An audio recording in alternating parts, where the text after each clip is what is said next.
Ki pulit ka Anti-Narcotics Task Force ANTF ha ka Henry Trikleber, kila yo ban kurup palat 10 kilo drug crystal methamphetamine ubasyong dor haduk kembasan puai poin khatlai klor tingka na kajing talasi kali harata cera East Giant Hills da kabakot ru ya kani kum kajing yo kurup drug kabahe tam ha kajela.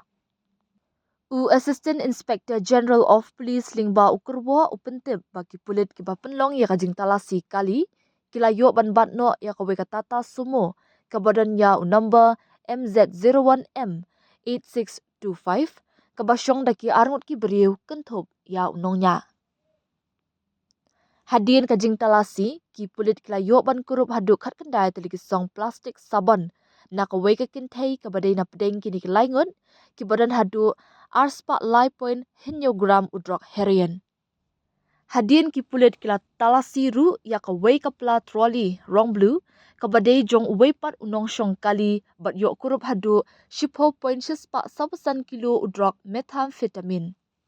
Ha kabas dang jong ka jingpit benya kapen i bagi ni ki beriu ki dei kabenta jong ka kinhun kayi drok kabakam he hapdeng ki jela bat syabar jong uput ong uhe pulit.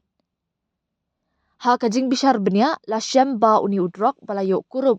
usyong dor haduk kumbasan puai poin khatlai klur tingka hakiyo bean.